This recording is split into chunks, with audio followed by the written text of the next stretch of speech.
तो आज की क्लास में क्लास 12वीं का गणित प्रश्नावली 3.1 का प्रश्न संख्या 6 को सॉल्व करेंगे। देखिए जो प्रश्न संख्या 6 है ना, बहुत ही मोस्ट इम्पॉर्टेंट प्रश्न है। 6, 7 और 9। ठीक है, अभी तक ऐसा एक भी एग्जाम नहीं हुआ है जिसमें हमारा ये प्रश्न नहीं आया होगा, इसलिए इन प्रश्नों को बहुत ही अच्छे से देखिएगा। और इसको सीखने के लिए ना, ये प्रश्न संख्या 6 को आप अच्छे से समझ गए तो आप लोग आगे आने वाले या एग्जाम में आने वाले प्रश्नों को बहुत ही आसान तरीका से बना पाओगे। ठीक है, क्या बोला है, निम्नलिखित समीकरणों से एक्स वाई तथा जेड के मान ज्ञात कीजिए। यहाँ दिया गया है ना, इनसे हमारा एक्स वाई जेड का मान ज्ञात करना है। कैसे ज्ञात करेंगे, जो हम लोग क्लास 10वीं में विलोपन विधि पढ़े थे उसी के मदद से इन सारे प्रश्नों को बनाना है। तो आइए मैं सिखाता हूँ। इसमें एक समानता के सूत्र लगता है, उस सूत्र से बहुत ही आसान मेथड से सारे क्वेश्चन आप समझ जाओगे। ठीक है, पहले अपने अपने कॉपी में डालिए प्रश्न संख्या 6 का पहला। लिखिए अपने किताब से, क्या प्रश्न है। प्रश्न है ये 4, 3, एक्स और ये 5। ठीक है, ये हमारा प्रश्न है। y बराबर वाई जेड 1 और ये 5। ठीक है, ये प्रश्न है। तो अब मैं क्या करता हूँ, ध्यान से देखिएगा और समझिएगा। ठीक है, यहाँ पर हमें एक्स वाई जेड का मान ज्ञात करना है। तो इन प्रश्न को इस तरह से आबिहू में दिया हो तो इसमें एक समानता के सूत्र लगता है। समानता के सूत्र क्या होता है भाई, समानता के सूत्र बोलो या शर्त बोलो, समानता के शर्त से, समानता का शर्त ये कहता है कि ये वाला इसके बराबर और ये वाला इसके बराबर और ये वाला इनके बराबर, इन वाला इनके बराबर। ठीक है, तो आप बताओ, ये 4 बराबर वाई लिख सकते हैं क्या, बिल्कुल 4 बराबर वाई कहो या वाई बराबर 4 कहो, बात एक ही है। 3 बराबर जेड कहो, 3 बराबर जेड कह लो या जेड बराबर 3 कह लो, बात एक ही है। एक्स बराबर 1, बिल्कुल ये तो सही है, इसको अलग से सेपरेट नहीं करना है। तो हमें इस प्रश्न के लिए क्या निकालना था भाई, एक्स वाई जेड के मान। तो क्या हमारा एक्स वाई और जेड का मान आ गया, बिल्कुल आ गया। तो लास्ट में लिखेंगे अतः एक्स का मान 1 आ गया, वाई का मान 4 आ गया, जेड का मान 3 आ गया। तो देखो कितना आसान तरीका से हम लोगों ने इस आबिहू से एक्स वाई जेड का मान निकाल लिए। ये तो बहुत ही बेसिक है, ये बहुत ही आसान है। इस तरह का भी कभी कभी प्रश्न आ जाता है, लेकिन अभी आप लोग को आगे आने वाले प्रश्न में थोड़ा इससे कठिन होगा, लेकिन आसान है, बस समझोगे तो। ठीक है, क्या है दूसरा प्रश्न। दूसरा है कि एक्स प्लस वाई और ये 2, 5 प्लस जेड एक्स वाई बराबर ये 6, 2, 5, 8, ये प्रश्न है। ठीक है, चलिए सबसे पहले मैं क्या करता हूँ, समानता के शर्त लगाएंगे अपना, समानता के शर्त से। ठीक है, तो सबसे पहले एक्स प्लस वाई बराबर 6 करेंगे।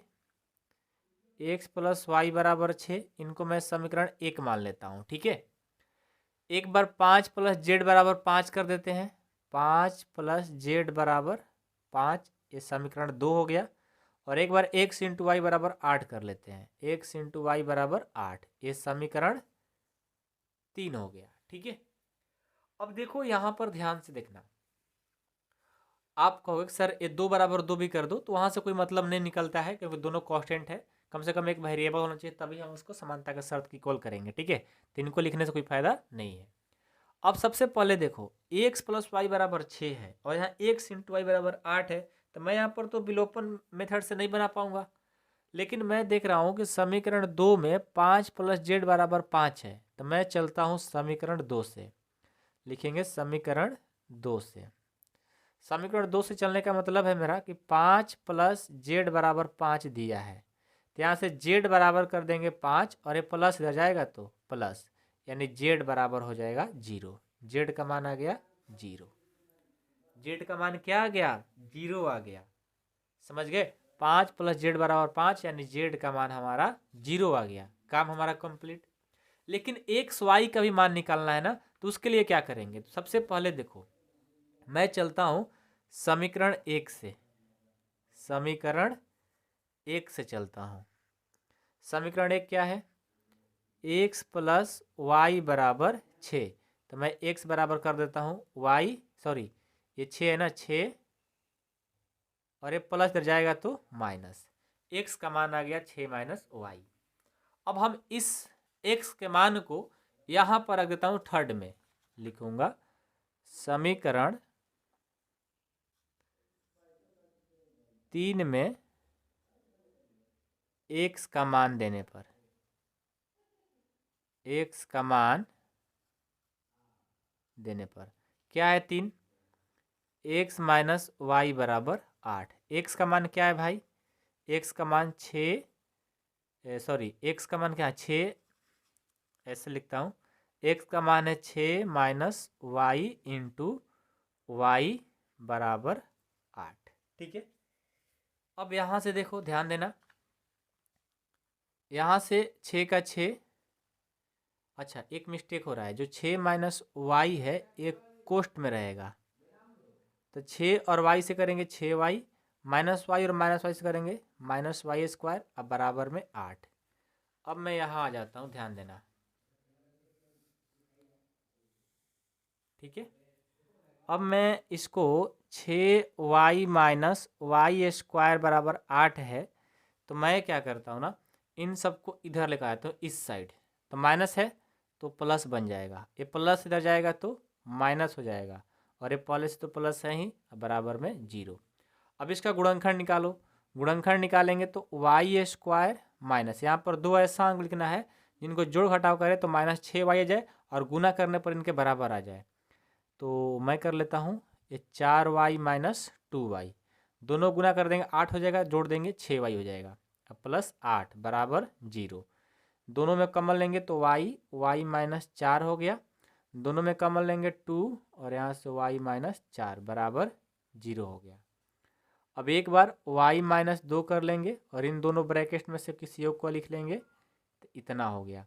यानी एक बार y -2 बराबर 0 करेंगे, और एक बार y -4 बराबर 0 करेंगे, तो y का मान ये देखो 2 आ गया, और ये y का मान 4 आ गया। ठीक है, y का मान हमारा 2 आ गया।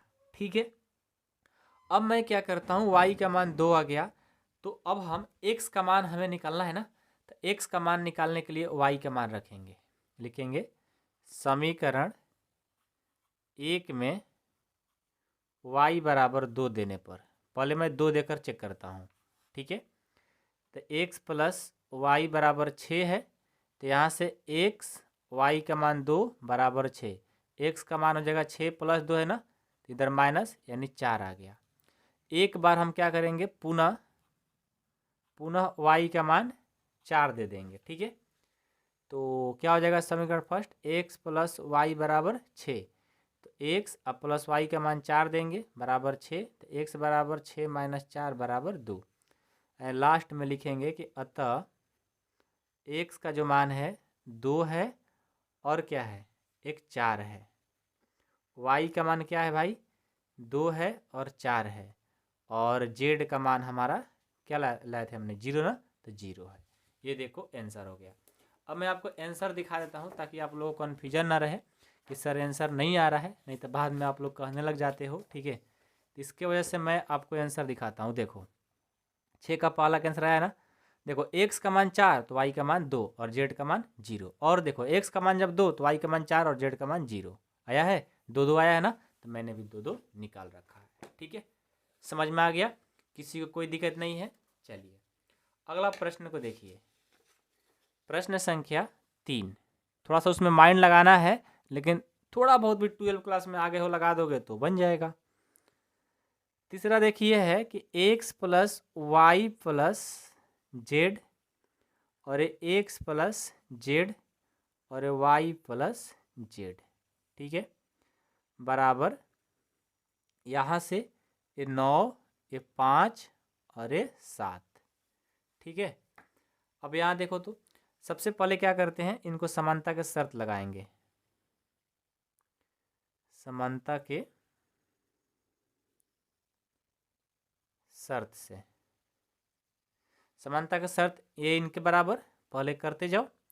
X plus y plus z बराबर 9, एक्स प्लस जेड बराबर 5, वाई प्लस जेड बराबर 7। ठीक है, तो यहाँ देखो ये वाई जेड है ना, वाई जेड का मान क्या है 7 है, तो मैं इसको समीकरण 1 मान लेता हूँ, इसको समीकरण 2 मान लेता हूँ और इनको समीकरण 3 मान लेता हूँ। हम चलेंगे समीकरण 1 से, समीकरण 1 से। एक क्या है भाई, x plus y plus z बराबर 9 है। तो ये देखो एक्स का एक्स, वाई और जेड, देखो वाई और जेड का मान समीकरण थर्ड में क्या दिया है 7, तो वाई जेड का मान मैं 7 यहाँ पर रख सकता हूँ बराबर 9। तो यहाँ से एक्स बराबर हो जाएगा 9 और ये प्लस इधर जाएगा तो माइनस, यहाँ से हमारा एक्स का मान 2 आ गया। अब एक्स का मान 2 आया है तो समीकरण हम 2 में रख देंगे तो जेड का मान आ जाएगा।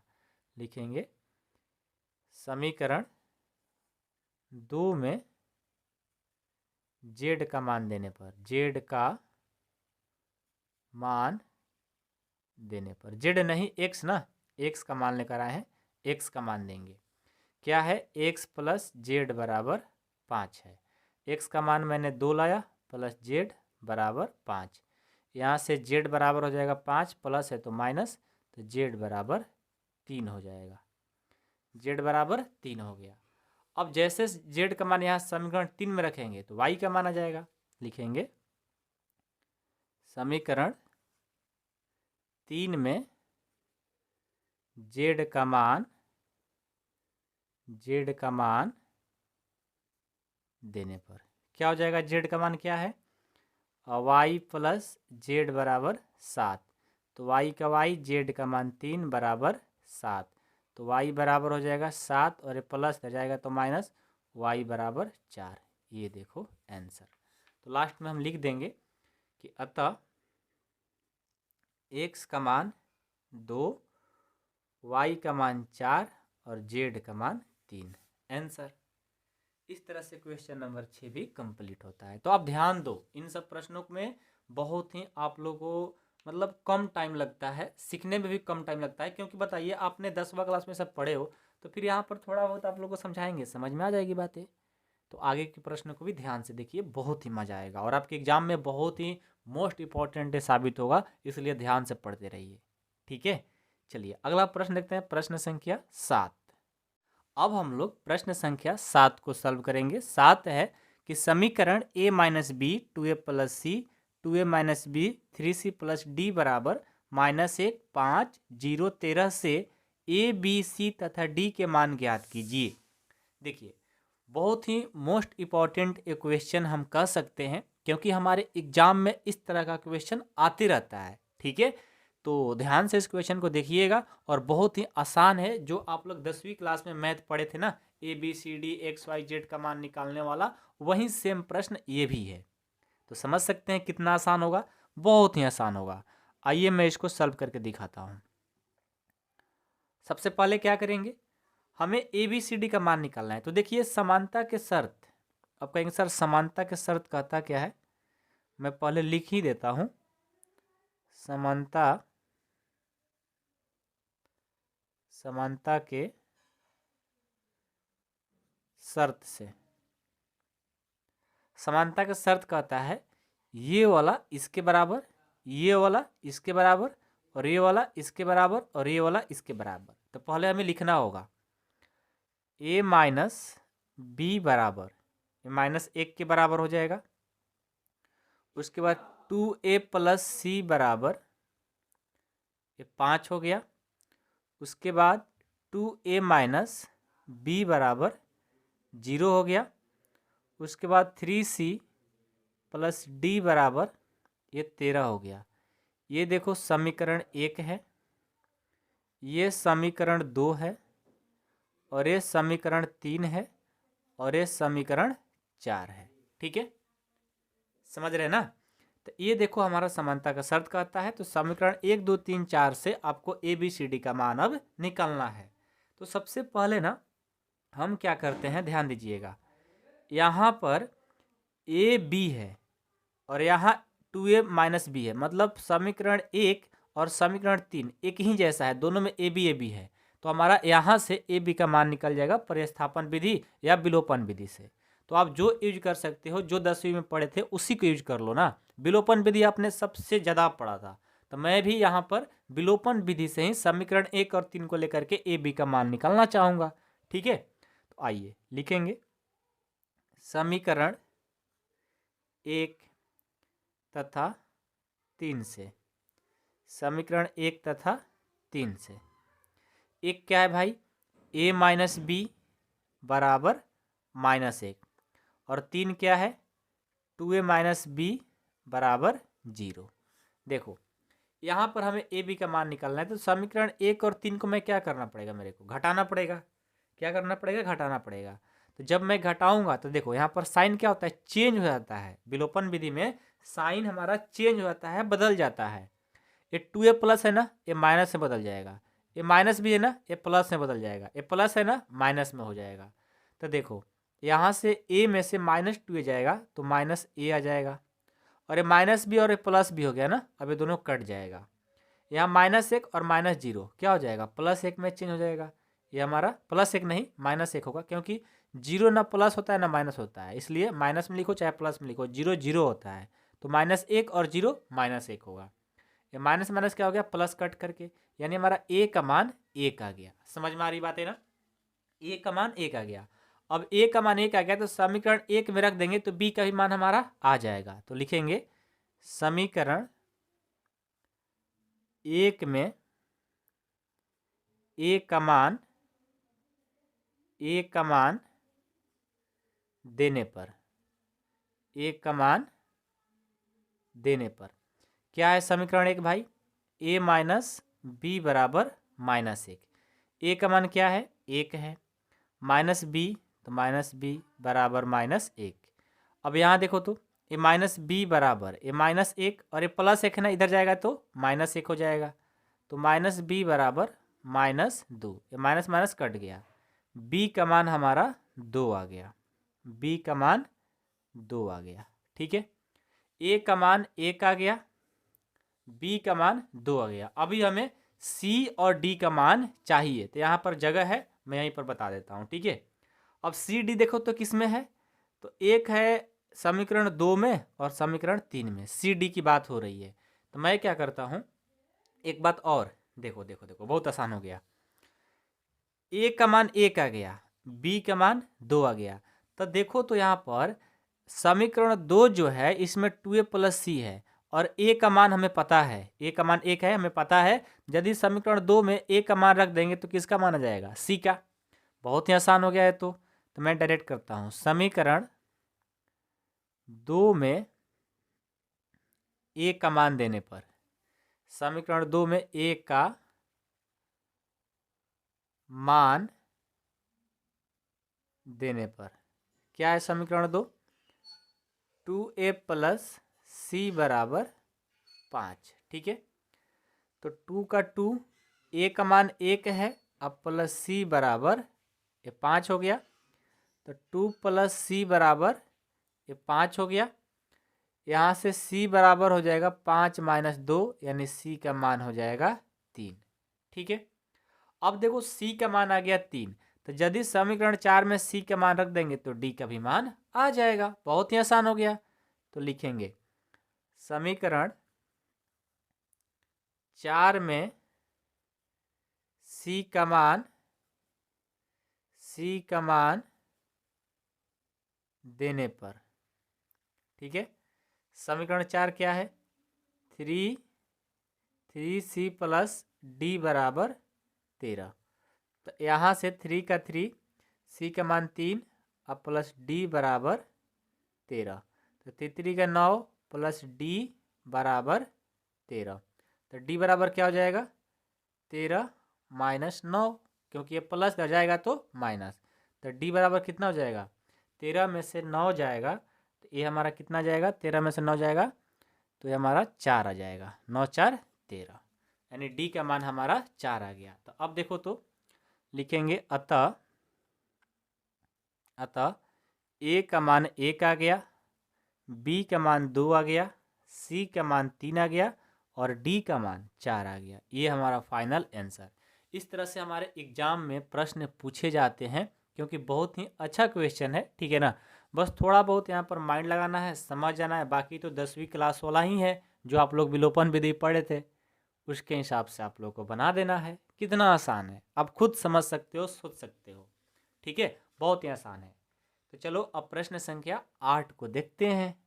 अब देखिए प्रश्न संख्या 8 है कि a बराबर ए आई जे एम गुना एन एक वर्ग अभिव्यव है यदि। देखिए अभी हमने वर्ग अभिव्यव के बारे में कुछ भी पढ़ाई नहीं किया है, ठीक है, लेकिन मैं आपको बताता हूँ, आप ध्यान से समझिएगा। जैसे हमारा प्रश्नावली 3.1 कंप्लीट होगा, मैं अभिव्यव से रिलेटेड कितने टाइप का अभिव्यव होता है सारे बातें करने वाले हैं, बहुत ही इंपॉर्टेंट है ऑब्जेक्टिव के लिए। तो उसके लिए आप टेंशन ना लो, यहाँ पर एक क्वेश्चन पूछ लिया है, कोई बात नहीं है, लेकिन इसके बाद जैसे खत्म होगा मैं इसके ही बारे में चर्चा करूंगा कि अभिव्यव का प्रकार क्या क्या है जो हमारा 3.2 में काम में आएगा, ठीक है।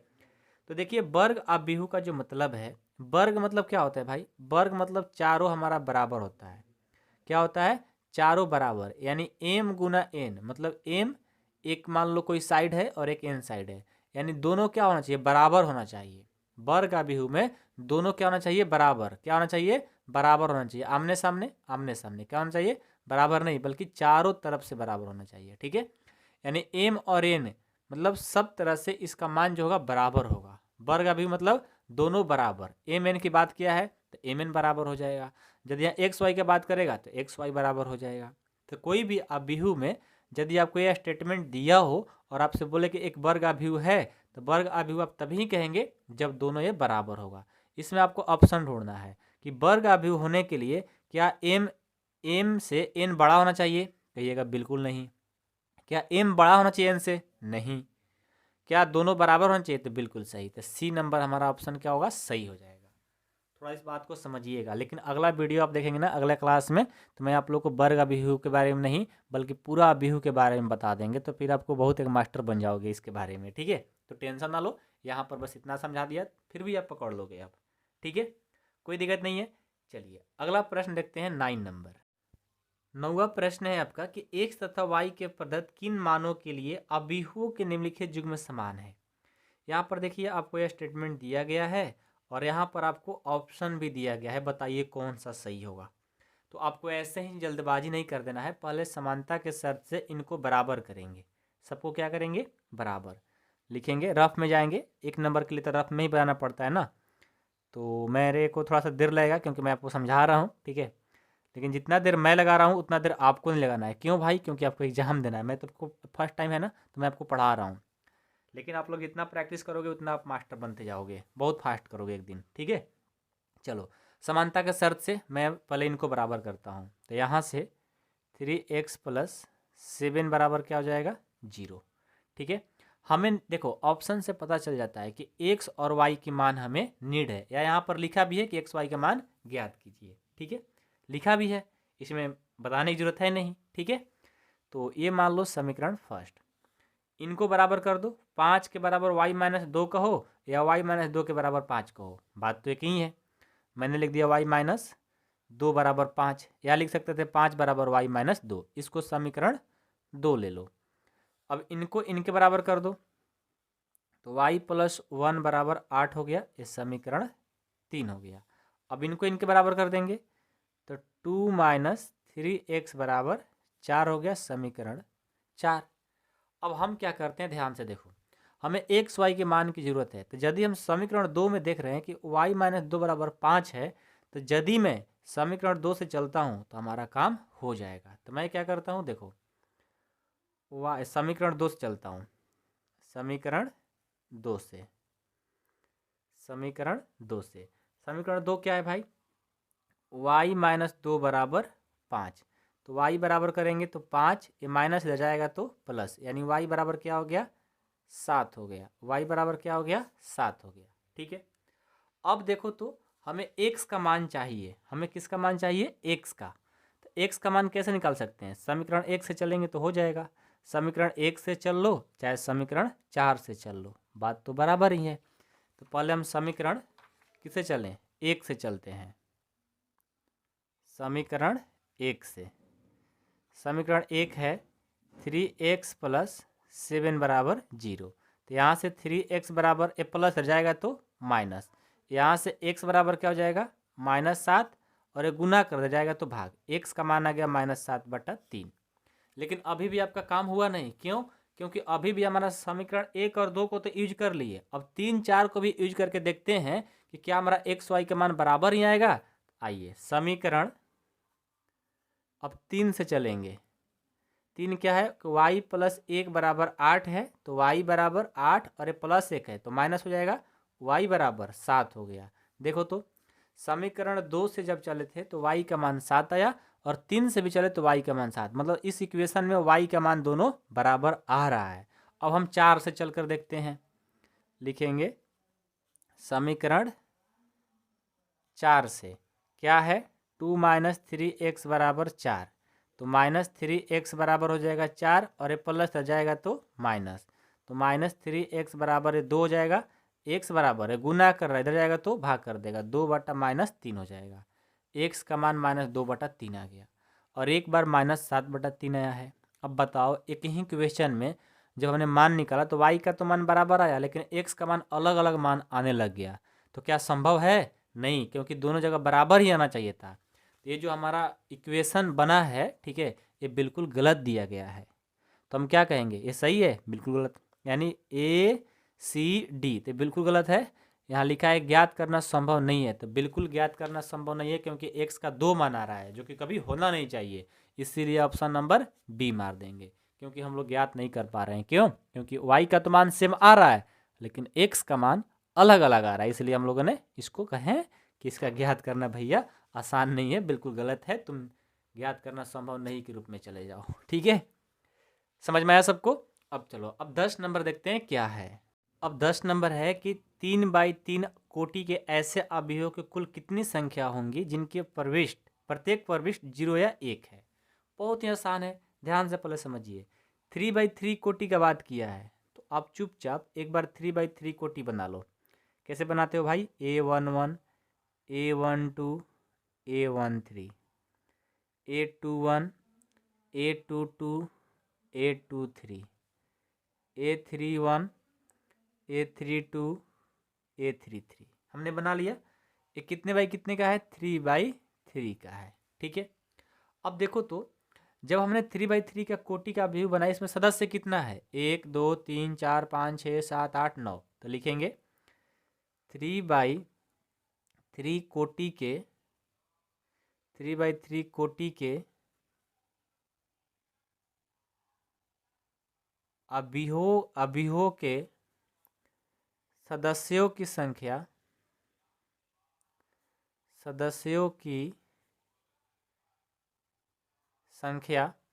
r बराबर 9। कितना है भाई?